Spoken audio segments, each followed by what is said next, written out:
Hello YouTube, it's Christiane here from Plant Based Beginnings, and I'm here today with my very first YouTube video, and we are going to be talking about a topic that I get asked about quite frequently, which is how to remain on a vegan diet.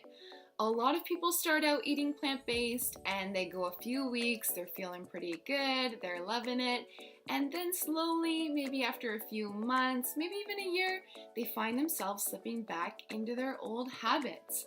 So I have been vegan for the last 3 years, and I've come up with a few little tips to hopefully help you out on your journey and just give you a little bit of encouragement.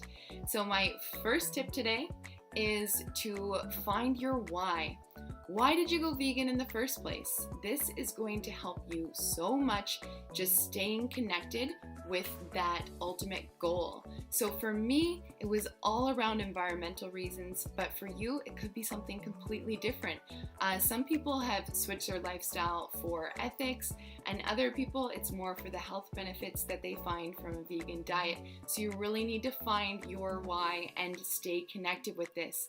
I really love going back and watching old documentaries. My favorite one is actually Cowspiracy, and this really keeps me going, especially in times that it's been a little tougher to stay on track with my goals. So tip number 2 today is to find vegan friends. This may seem like a very random piece of advice, but honestly, you are going to need the support, especially if you don't have many people in your life that are already vegan.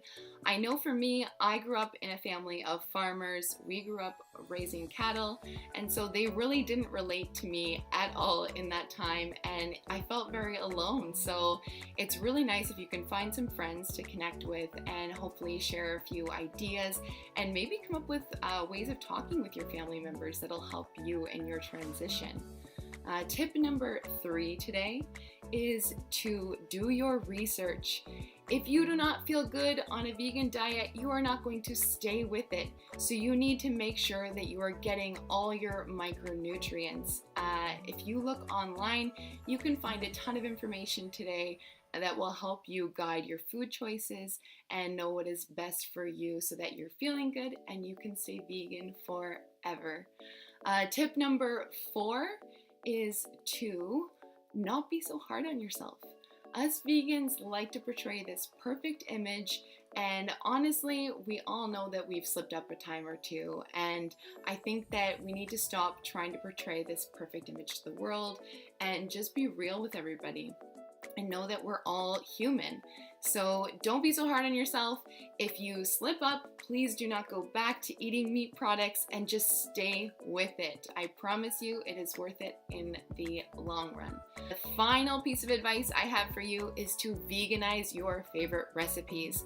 So if you loved chicken fingers as a meat eater, then you need to figure out a substitute so that you will be satisfied, because if you're not satisfied, you're gonna go back to eating meat, because honestly, like, who wants to give up their favorite food for their whole life? That would just be really sad. So go on to Google and Google, for me, it's pizza. So I always Google vegan pizzas, but for you, it could be something completely different. So veganize your recipes so that you will stay satisfied. Anyways, I hope you liked my video today, and if you'd like to comment below, that would be awesome, and let me know what has kept you motivated to keep going on your vegan journey. Thanks so much for watching, and I'll see you next week. Bye!